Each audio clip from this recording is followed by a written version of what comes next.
go through mid. Pred is there. Falcons, they've got everything they want. They can taste this victory. Here we go.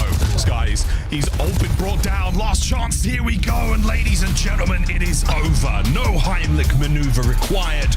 No choking detected. G2 Minnesota win map 1. I mean, that's a stressful game. This is the type of map that the scoreline does not really tell the story of what happened. I think the rotations really, to me, felt like the most important thing. Like, you know, your P2s and P4s are more or less your money hills on this map. And I think G2 had 5 out of 6 of those rotations won. And Falcons, maybe a dropped opportunity here or there, but they just had to fight a ridiculous uphill battle. And doing so against the NPCs does not look like a fun time. No, it's a hot one for sure, man. A meta shift in the new year. We love to see it. Exciting stuff as well there from G2. And again, a weird stat line there from Skies, but ultimately you win your rows. You're doing the very best you can to meet your win conditions. But 11 minutes and 44 seconds there of Colossus. That was a ton of fun. Highlights from this one. A lot of love for the MPC 25. Crimp the man with it. Yeah, and that of course means Merc was absolutely correct on the desk. We are not doing a good job of honoring Sasha's retirement with an AR performance. It was indeed the SMGs that took over. Nearly double 40 bombs rolling through for the G2 boys. And I mean, that's Boulder what he touched on Colossus. They're absolutely fiends on the map, and yeah, Kremp was basically the walking highlight reel. Yeah, every time he jumped on board, it was pretty solid. Yeah, great stuff though. Good teamwork again from G2 Minnesota, putting in the work there in our holiday break. A little bit dicey towards the end. As we say, you've got to play perfect Call of Duty when it really gets down to the wire at the very end of a hard point. And we saw it out of Falcons. We saw a couple of good holds and fantastic run from point to point. But again, not enough. A little bit too late, I think, is the way we like to call it here in the league. Really, Falcons down in our first map. And for G2 chance, now we get to put their S&D to the test. Where are you leading here, mate? And what, any sort of strong feels going into the search?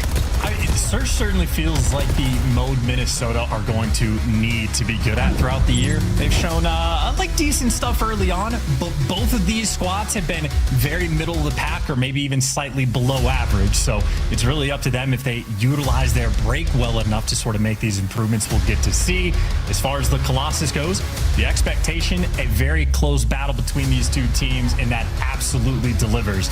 A double helix game, if you will. I know you love to say that, Miles, but nonetheless, an interim mile, a dub's a dub, and Minnesota have the advantage. It's just so scary seeing that 249, 250, that flat line at the very, very end of the game, man. Oh dear, that was a scary one. If that climb from the Falcons, if that climb had been a little more vertical, I don't know, man. They had the escape velocity, not only to end the map, but possibly leave the planet.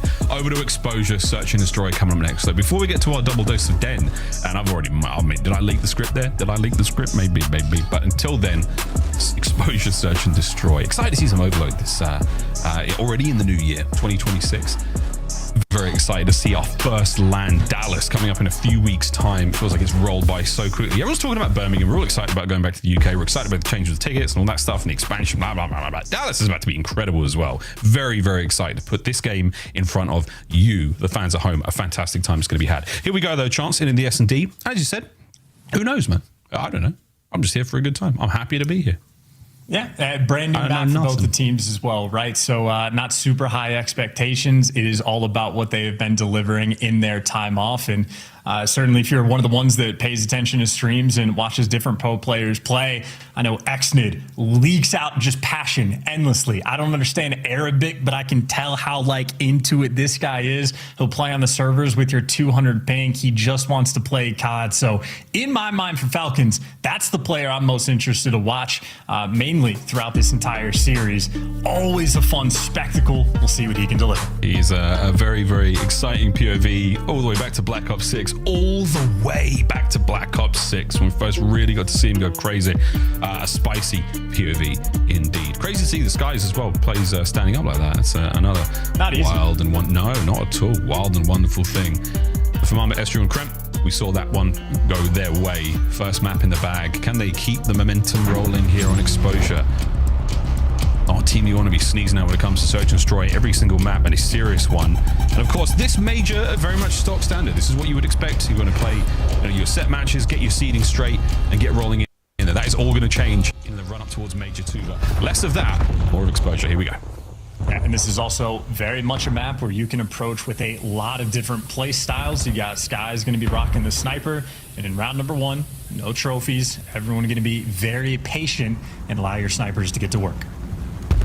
You're worrying about the more obvious angles. This Crosshair and Kremp is going to have no cover, but lovely timing to just get away with his life there. Xnid and Co now making the most of this space down low. Kremp's going to get eyes on. Darts and find the first. Kismet with a lovely 2-piece actually to start things off. So a wonderful go around now for G2 Minnesota. Anyone here now to pick up that bomb? Dealing Skies. Continue with the move. Good night, okay. Restream Kremp down and out. Skies making moves with bomb and Dalo. Perdiste.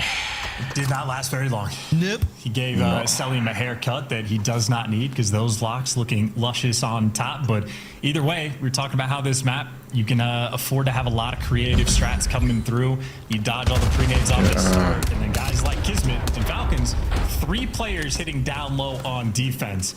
And I think Kismet effectively lined up those first kills as a virtual collateral rolling through. But, you know, you're playing mind games. That's a round 1 punch for a low hit. Now that's something G2 are going to have to consistently think about in the successive rounds.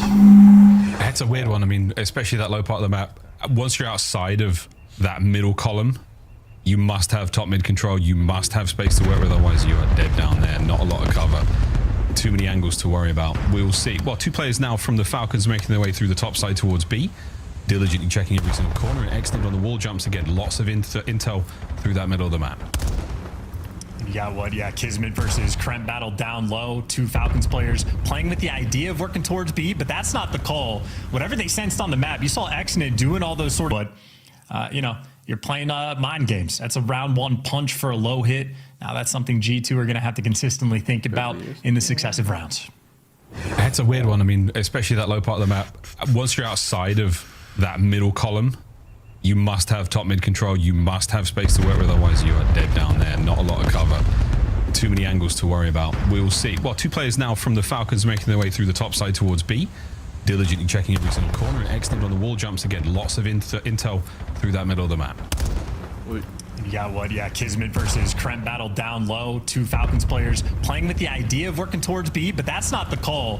Whatever they sensed on the map, you saw Xnid doing all those sort of jump checks. He sees it's clear and is able to get the plan. If he can get out with his life, that's huge. Yeah, he's got the plan. Oh, he's not alive though. Kremp does manage to find his way in. Patching himself another one now. Man advantage for G2. Kremp checking all the usual spots. Nobody home.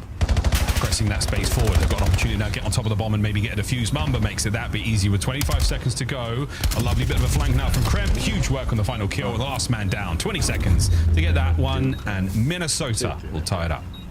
Yeah, and that is, you know, for Xnid, a very difficult situation. Great job of getting the plant down, but I think he had a very small window of opportunity to get out. When Kismet gets those tags in the guy in the window, you more or less have to break from it, but too many G2 players were there, so Xnid just gets trapped in, and then you execute in the 4 versus 3. So Minnesota happy to give up the bomb plant, trusting their retakes, and we've had 2 defensive round wins. Also nice to see on the retake there from the G2 boys, not afraid to take space through mid-map and get as creative as possible with these big old 3-lane opportunities you have in Black Ops 7, the way the maps are built.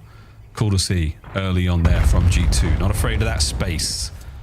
Top side of the map that we're going this time route to the solar fields. Kremp leading the charge right now for G2. Anyone home? Xnid with a sweet corner, and Kismet, he'll be able to get into the fight as well. Stuns now in effect. Kiz might be the decider here for the Falcons on this push. Damage is in. He doesn't get the first blood either, so now Xnid having to hold the line alone finds himself a trade 3v3. And Xnid at least does enough to sort of slow him down. So G2 getting out of dodge. And if they have no map presence, you can see they are paranoid about this pinch coming through. I mean, no intel on Pred, no intel on Celium. And because that round 1, they triple hit down low. I mean, number 6 is afraid of that play. Or so they're going to reposition and go over towards B. The Mon games only has costed them time. It does look like that site is just wide out in the open. That's all yours. That's all yours, fellas. Yeah, plant that one. Esther will be on its skies. Rear security watching the flank. Kremp oscillating between the front. And this is going to be an interesting retake now from the Falcons. We're all going to be hitting through the tank side. Skies, the first line. And here we go. Round one lines them up for Bueno. And it's a delightful way to get it going. Pred now clawing to keep this together. Next fight will be against Estriel. The star now. No connect. Still a 2v1. What's a smoke? I take it back, and now an opportunity to get a little bit closer. Estriel, you haven't checked the top, and Pred from up high catches one. Are we there for the immediate trade? 10 seconds is not going to be enough, and that is that for Pred. A decent attempt, a touch slow, and that is going to be Minnesota taking the lead.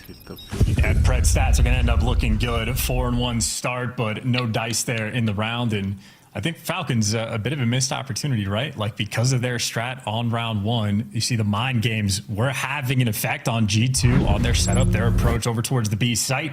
I think Falcons just did not respond with the right energy. And then Skies, of course, picking a very aggressive angle to hold this. Turns out to be the perfect call. Lines players up for what is effectively the second cloud of the game. True. Very true. A short game, 2 essential class. Selling with the bomb carrier right now for the Falcons. No kills to his name just yet. We'll still see if Pred can make something of that 3 spree. And this long line of sight here. Tons and tons of shoulders thrown. Krem, I think they know he's up there. I would just hang tight, Krem. Literally. You are in a... Nope. You're dead, Krem. Sorry, mate. You're gone. I would not hang tight. I will see you in the next round. A minute to play. Yeah, he was cooked. That was an interesting attempt, but yeah, Falcons just doing a nice job sniffing that one out. Still, though, 55 seconds. You haven't made any commitment to either site just yet, so Falcons still need to get to work. I mean, Mamba's pushed up towards the middle of the map. He's got Estriel here for a little bit of support. There is potential here in this 3v4. And the timing from Mamba, has he made it through? He has. Certainly has seen him. Pred does, though. Thank goodness for that. Falcons watching each other's backs and their fronts very, very well. Great advantage right now. G2 don't want to kind of claw this one back. Still on a spree. Pred. Can he get another? No need. A bit of an assist, though. Another red dot on the new map to fend with. And that's going to be a big win from Estriel. No more left in the tank, though, for G2 Minnesota. They're down and out. Falcons find the equalizer. 2-2. That's huge. I mean, whoever got the intel on Kremp in the floating crate there probably gets the most credit for the round, but Pred picking up Mamba as well.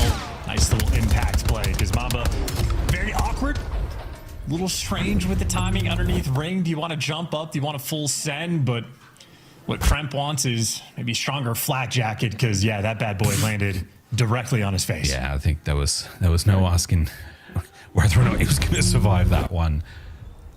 A 2-2. Once again, G2 will be in the attack this time round. We've seen a bomb planted towards A and B. Decent love here on exposure. Slight stronger leaning towards the middle of the map right now for the Falcons defensively, but Estriel, oh, I love this hit. We're going to go for it. I'm not sure what Kismet knows. If anything right now, it's a close range gunfight, and it might be true trouble. No, he's got away with his life. Here come the rest of the Falcons reinforcements. Give him the NPC. Good job, 40 with that. Drop shots ever so slightly shaky. Just ever so slightly. Sky's tagged up as well, so now not going to be able to bring his recon into the battle just yet.